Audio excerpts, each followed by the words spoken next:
బాల్య వివాహాలు, లైంగిక దాడులు, బాలికల భద్రతపై సమాజం ఇంకా అప్రమత్తం కావాల్సిన అవసరం ఎంతైనా ఉందని గుర్తు చేసే ఘటన చిత్తూరు జిల్లాలో చోటు చేసుకుంది.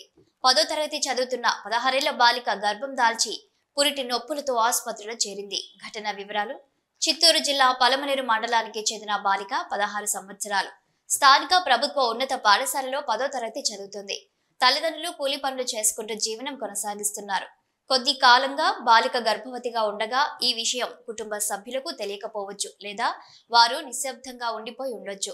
శనివారం రాత్రి పురిటి నొప్పులు తీవ్రంగా రావడంతో ఆమెను బంగారుపాలెం ప్రభుత్వ ఆసుపత్రికి తరలించారు. అయితే అప్పటికే బాలిక అపస్మారక స్థితిలోకి చేరిపోయింది. మెరుగైన చికిత్స కోసం చిత్తూరు ప్రభుత్వ ఆసుపత్రికి తరలించగా ఆదివారం ఉదయం ఆమె ఆడబిడ్డకు జన్మనిచ్చింది. అయితే ఆ తర్వాత ఆరోగ్య పరిస్థితి మరింత విషమించడంతో తిరుపతి రుయా ఆసుపత్రికి తరలించగా అక్కడ చికిత్స పొందుతూ బాలిక ప్రాణాలు కోల్పోయింది. గర్భానికి కారణమైన వ్యక్తి ఎవరంటే ఈ ఘటనపై పోలీసులు దర్యాప్తు ప్రారంభించారు. బాలిక గర్భం దాల్చడానికి కారణమైన వ్యక్తి ఎవరు? ఆమెపై లైంగిక దాడి జరిగిందా, లేక ఎవరైనా మోసగించి బలవంతంగా శారీరక సంబంధం పెట్టుకున్నారా అనే కోణంలో విచారణ కొనసాగుతుంది. సమాజపు బాధ్యత ఏమిటి? ఈ ఘటన బాలికల భద్రత, లైంగిక హింస నిరోధన, సకాలంలో వైద్య సేవలు అందుబాటులో ఉండేలా చూడాల్సిన బాధ్యతలను ప్రభుత్వానికి, సమాజానికి గుర్తు చేస్తుంది.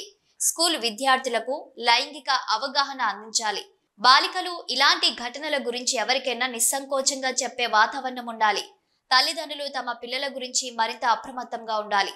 ఈ విషాద ఘటనకు బాధ్యులెవరో గుర్తించి కఠిన చర్యలు తీసుకోవాల్సిన అవసరం ఉంది. సమాజంలో ఇటువంటి మరిన్ని సంఘటనలు జరగకుండా ప్రభుత్వం, పోలీస్ శాఖ, విద్యా వ్యవస్థ, తల్లిదండ్రులు, మీడియా కలిసి ముందుకు రావాలి. మీరు ఏమనుకుంటున్నారో కామెంట్స్ రూపంలో తెలియజేయండి.